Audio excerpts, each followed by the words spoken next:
دو طیارے ان کے تباہ ہو گئے. یہاں جنرل باجوہ نے سیاسی جماعتوں کو بلایا, ابھینندن گرفتار ہوا تھا کہ کیا کیا جائے, سب ایک دوسرے کو مبارکباد دے رہے تھے. مجھے یاد ہے ایئر چیف نے کہا کہ اس میں ہماری عقل یا ہماری صلاحیت کا کوئی رب کریم کا فضل, اور انہوں نے کہا کہ اگر شکریہ ادا کرنا ہے تو اللہ کا ادا کرے.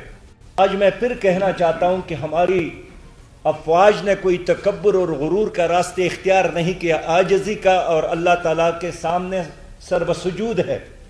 اسی طرح 1965 میں ہم نے دیکھا تھا کہ ایم عالم نے میں دشمن کے 5 طیارے تباہ کیے اور بین الاقوامی سطح پر ایک نیا ریکارڈ قائم کیا. تو اللہ یہی ہم سے پوچھتا ہے کہ کون سا لمحہ ہے جس میں اللہ تعالیٰ نے ہمارا ساتھ نہیں دیا. ایک بار پھر اس نے ہمارا ساتھ دیا, لیکن لمحہ موعود میں بنیان مرصوص کے نام سے جو ایکشن کیا گیا ہے, یہ ایک دن کا یا چند دن کا مسئلہ, یہ آیات ہمیشہ کے لیے ہے, یہ ایک مسلسل عمل کا نام ہے. اور بنیان مرصوص کا مطلب یہی ہے کہ تمہارا عقیدہ ایک ہو. بنیان مرصوص کا مطلب یہی ہے کہ اللہ کے وحدانیت, رسول صلی اللہ علیہ وسلم کے رسالت اور قرآن اور سنت پر تمہارا اتحاد قائم ہو جائے. اس لیے میں سمجھتا ہوں کہ اب وقت آیا ہے کہ ہمارے یہ جو شاہ صاحب نے ذکر کیا اندرونی اختلافات ختم کرنے کی ضرورت ہے. اب ٹھیک ہے ایک فتح اللہ تعالیٰ نے ہمیں دی, لیکن کل بھی مودی کا خطاب سنا ہوگا کہ ہم نے جنگ بند نہیں کیا ہے, ایک وقفہ کیا ہے. اور میں سمجھتا ہوں کہ جس طرح خفت کا سامنا اس وقت مودی کو اس بات کا خطرہ ہے کہ وہ اپنی سیاست کو بچانے کے لیے ایک اور خودکش حملہ ہم پر کرے, اور وہ جس نے اپنی پاری کے اندر ان کی باتیں شروع ہو گئی ہے, ان کی سیاست بھی غارت ہو گئی. ایئر چیف کے ساتھ خود اپنے پائلٹوں نے ہاتھا پائی کی, دہلی کے سڑکوں پر ان کی فوج پر عام لوگوں نے حملے کیے. اور میں سمجھتا ہوں کہ اب ایک ایسا لمحہ آنے والا ہے کہ خود انڈیا کے اندر اور پاکستان بننے کے لیے راستے کھل گئے. جو 7 سسٹرز ریاست ہے ان کے اندر دوبارہ ایک امنگ پیدا ہو گئی. خود اتر پردیش کے اندر ایک دوبارہ ایک آزادی کی تحریک نے جنم لیا. اور اس وقت خالصتان سکھوں نے جس طرح پاکستان کا ساتھ دیا, میں پوری قوم کی طرف سے سکھ قوم کو سلام پیش کرتا ہوں. انہوں نے بغیر کسی جھجک کے پہلے دن اعلان کیا تھا کہ ہم اس جنگ میں پاکستان کے ساتھ ہیں. پاکستان کی سرزمین کو ایک مقدس زمین سمجھتے ہیں, اور میں سمجھتا ہوں کہ اس لڑائی نے ایک خالصتان کے لیے بھی ایک بنیاد رکھا ہے. لہذا لمحہ موجود میں یہ کہوں گا کہ جہاد کسی ایک وقتی کام نہیں ہے, یہ ایک مسلسل زندگی کے آخری لمحے تک محنت کا کام ہے. ہمیں کشمیر پر بھی اب کمپرومائز کرنے کی بجائے اور کسی معذرت خواہانہ موقف اختیار کرنے کی بجائے بہت دلیری کے ساتھ بین الاقوامی پر اپنا مسئلہ پیش کرنے کی ضرورت ہے. اگر انڈونیشیا میں مشرقی تیمور بن سکتا, جنوبی سوڈان بن سکتا ہے, اگر افغانستان ہے, آخر ہے کہ کشمیر آزاد نہیں. اس لیے میں بات کے ساتھ ہماری فوجوں کو, ہماری حکومت کو اب آگے بڑھ کر اصل منزل آیا ہے.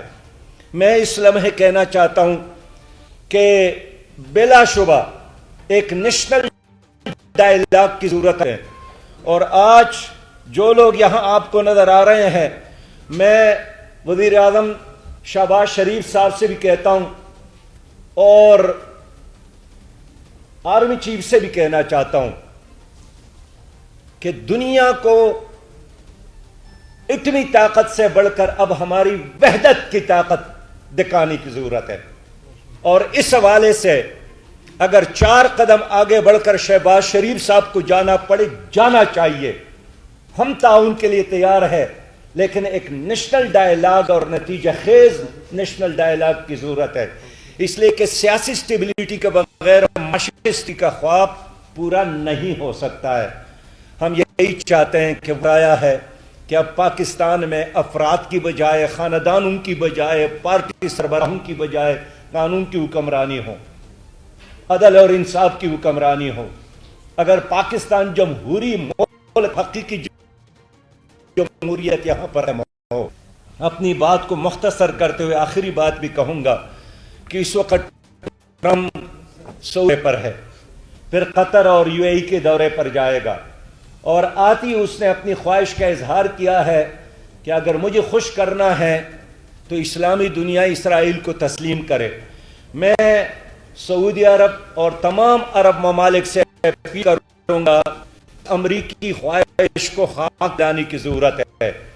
اسرائیل کو تسلیم کرنے کا مطلب یہ ہے اس کی لاٹھی، اس کی بینس کے اصول کو آپ نے قبول کر لی۔ اسرائیل ظالم ریاست ہے، ایک قاتل ریاست ہے، ایک خونخوار ریاست ہے، ایک ناجائز، قائد اعظم نے اس کو ایک ناجائز بچہ قرار دیا تھا۔ کرنے کا مطلب مسجد اقصی کے ساتھ غداری ہے۔ کو فلسطینی خون کسی بھی اس میں نہیں دیں گے۔ میں اسلامی ممالک سے اپیل کرتا ہوں کہ اب وقت آیا ہے کہ مشترکہ دفاعی نظام قائم کیا جائے، مشترکہ منڈی قائم کیا جائے، مشترکہ تعلیمی نظام قائم کیا جائے، اور امت کا ایک دفاع کا نظام دیا جائے، اور یہ اصول بنا ہے کہ ایک پر حملہ۔ اب ہم پوچھنا چاہتے ہیں اگر سلامتی کونسل میں 5 ممالک کا ویٹو پاور ہے تو آخر 1.25 ارب مسلمان ویٹو پاور کیوں نہیں ہے؟ 74 لاکھ افواج پاکستان اور عالم اسلام آت موجود ہے، اس کا ویٹو پاور کیوں نہیں ہے؟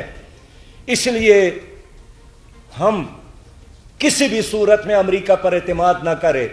اس امریکہ نے ہمیشہ ہندوستان کا ساتھ دیا۔ جب بھی ان کو پتہ چلا ہے کہ پاکستان اور انڈیا کا مقابلہ ہے اور یہ بن سکتا ہے تو اس کو بچانے کے لیے ہمیشہ اس نے مداخلت کی ہے۔ یاد ہے ان کا وہ نعرہ کہ ہمیں 65 میں کہا تھا کہ کسی اور نہ لو،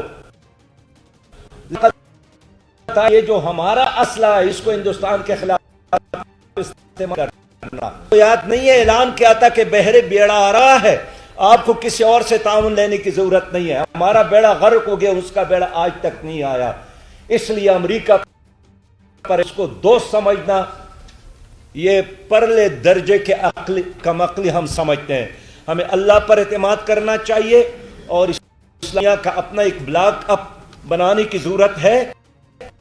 اللہ سب پر حملہ، اسی اصول کو اسلامیہ عظمت پھر ہم حقدار ہیں جو 1000 سالہ ہماری ایک تاریخ ہے۔ ایک بار پھر جناب سید پیر ہارون گیلانی کا شکریہ ادا کرتا ہوں اس اعلان کے ساتھ۔ امت کو ایک کرنا، پاکستان مضبوط بنانا اور امت کے اندر ایک سیاسی ہم تفہیم کا ماحول بنانا، یہ ایک کانفرنس کا تقاضا نہیں ہے، ایک مسلسل جدوجہد کا نام ہے انشاءاللہ، اور ہم سب مل کر اس جدوجہد کو نتیجہ خیز بنائیں گے۔ بہت شکریہ، وما علینا الا البلاغ۔ آتش نیوز پاکستان کے سب سے بڑے نیوز نیٹ ورک کا حصہ بننے کا سنہری موقع۔ ملک بھر سے درج ذیل آسامیوں کی ضرورت ہے: bureau chief, deputy bureau chief, video editor, city reporter, تحصیل reporter, district reporter, crime reporter, press reporter, نمائندہ، نامہ نگار۔ Chief executive Syed Jamshed Bukhari. مزید معلومات کے لیے ان نمبرز پر رابطہ کریں۔